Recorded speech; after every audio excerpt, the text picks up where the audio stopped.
Greetings, all. It's Dr. Bankhead here, thinking out loud at the struggle in.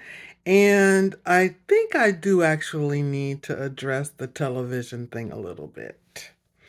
So, what happened was one summer, I took a couple of young men to the water park. Actually, it was just one. My young uh, cousin, my younger cousin.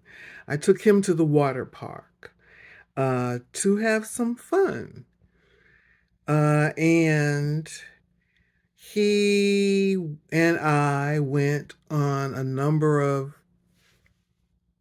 rides. But, it was a big age difference, and I know how it is to be young. And I wanted him to enjoy himself. And he met up with another little young man, and they had the time of their lives. And they stayed until the park closed. I would never do that way again. You live and you learn. Anyway, it was dark when we got back, and there had been a thunderstorm, and it had hit the electricity in the building that I was living in, and it fried the appliances. It fried my printer. It fried my phones. And it fried my television. So they wouldn't work. I didn't have the surge protectors attached to those particular items. You live and you learn. So I was faced with having to replace the television. And at that particular juncture in time, it was 2005, they were segueing from the analog to the digital, and television was no longer going to be free. You could have a satellite or you could have cable. And since I was struggling financially and I was operating with a poverty mindset, I determined that it wasn't anything I was going to afford. I was going to have to go without television.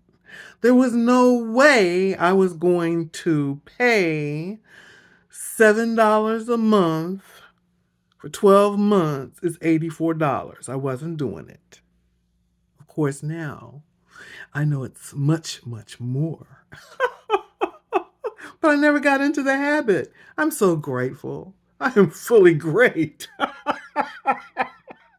Anyway, so I didn't have a television, but I began to notice some things. Some things I would never have noticed if I had had the television. I began to notice that people treated it as though it were the altar in their home. They sit around it, they eat around it, they have it on all the time. And when guests come to visit, invariably the first thing they say is, "What do you want to watch?" I don't want to watch anything.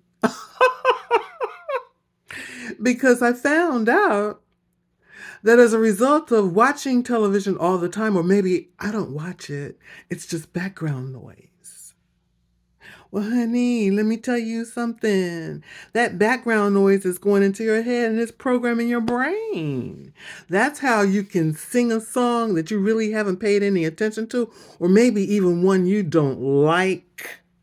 But you can sing the song and you know all the lyrics because it's going in here and it's being recorded. This records everything. We'll talk about the brain another time, but it's recording everything. And what happens when it's recording is Because it's done subconsciously and it's not done consciously, it overrides your conscious. It goes straight into your subconscious, and your subconscious is what's running your life. So you've been brainwashed. Yes, indeed. No doubt about it, honey. I know. From experience.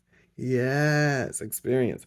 So, since I was on the television diet, I also recognized that it was a great topic of conversation. Did you hear what John did to Mary Jane? Girl, isn't it a shame how he treats that woman? Yeah, I wouldn't put up with that if I was him. And I'm like, who are you talking about? Because I don't know Jane, and I don't know Mary Jane, or whatever her name was, and I don't know John.